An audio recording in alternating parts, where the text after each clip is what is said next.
Oke, halo semuanya. Kali ini kita akan belajar bareng membedah satu studi kasus yang menurut saya sangat bagus untuk mengasah analisis kita sebagai investor. Kita akan lihat saham PT Prima Cakrawala Abadi atau kodenya PCAR. Ini bukan cuma soal lihat angka ya, tapi lebih ke gimana cara kita membaca cerita di balik angka-angka itu. Nah, ini dia alur pembahasan kita. Kita mulai dari kenalan dulu sama perusahaannya, terus kita selamatin laporan keuangannya yang, jujur aja, penuh tantangan.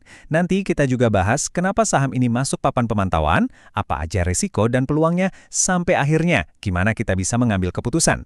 Anggap aja ini sesi mentoring singkat kita ya.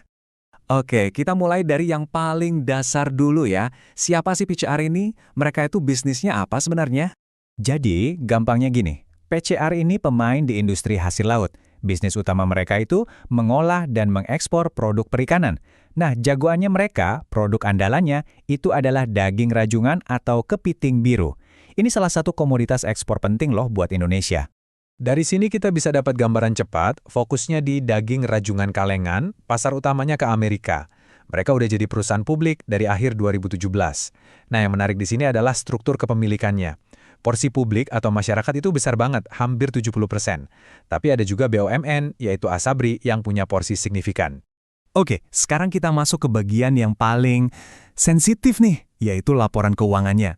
Kita lihat angka-angka ini mau cerita apa ke kita. Dan terus terang aja, ceritanya ini penuh tantangan.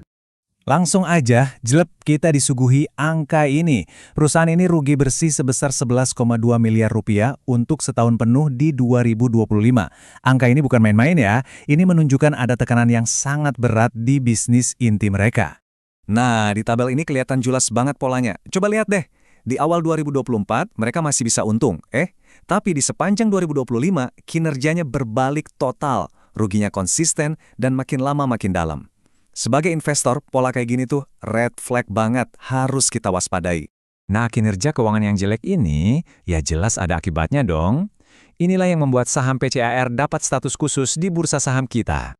Jadi, apa sih papan pemantauan khusus itu? Gampangnya, anggap aja ini kayak kotak penalti buat saham-saham yang punya kriteria resiko tertentu. Buat PCRF, penyebabnya adalah harga rata-ratanya yang di bawah Rp51 dan likuiditasnya yang rendah. Makanya, cara dagangnya juga beda, pakai sistem lelang atau yang kita kenal sebagai full call auction. Dan ini dia dampak langsungnya ke harga saham. Harganya udah jatuh jauh banget dari level tertingginya.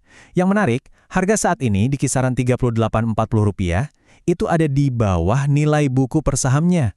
Artinya, harga pasarnya lebih rendah dari nilai aset bersih perusahaan kalau dibagi per lembar saham. Oke, angka-angkanya udah kita lihat.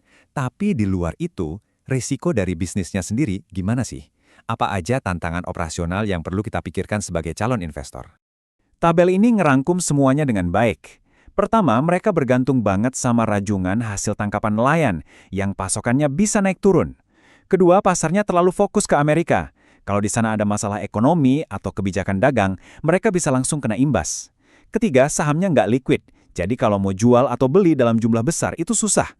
Oke, setelah kita bahas semua yang serem-serem tadi, sekarang kita coba putar balik cara pandangnya. Kita coba pakai kacamata seorang value investor atau investor yang berburu saham bernilai. Nah, ini dia poin kuncinya. Coba lihat perbandingan ini. Jomplang banget kan? Pasar menghargai sahamnya di harga 40 perak, padahal nilai aset bersih per lembarnya itu di atas 58 perak. Ada selisih yang lumayan di sini. Artinya apa? Artinya secara teori, Anda cuma bayar 65 perak untuk mendapatkan aset perusahaan yang nilainya 100 perak. Nah, diskon signifikan seperti ini biasanya yang bikin mata para value investor langsung hijau. Kalimat ini merangkum semua dilemanya dengan sempurna. Pasar itu lagi pesimis banget sama PCAR, makanya harganya ditekan murah. Tapi, pesimisme pasar ini justru bisa jadi peluang besar. Dengan satu syarat penting, jika manajemennya bisa membalikan keadaan perusahaan. Ini pertaruhannya. Jadi, setelah lihat semua ini, resiko di satu sisi, tapi ada potensi peluang di sisi lain, terus kita sebagai investor harus gimana dong? Gimana cara kita mengambil keputusan? Nah, ini dia pertanyaan utamanya. Pertanyaan yang harus bisa kita jawab sendiri. Apakah PCAR ini kali value trap? Maksudnya saham murah yang bakal terus murah karena masalahnya memang parah? Atau jangan-jangan ini adalah sebuah peluang tersembunyi yang belum disadari oleh banyak orang di pasar? Jadi sebagai penutup, ini PR buat teman-teman yang tertarik sama saham ini. Ada 3 hal kunci yang wajib dipantau. Pertama, lihat data ekspornya. Penjualannya mulai naik lagi atau belum? Kedua, perhatikan statusnya di bursa. Ada tanda-tanda bisa keluar dari papan pemantauan nggak? Dan yang ketiga, lihat laporan keuangannya. Apakah kerugiannya mulai mengecil? Jawaban dari 3 pertanyaan ini bakal jadi petunjuk utama kita apakah perusahaan ini memang sedang menuju ke arah perbaikan.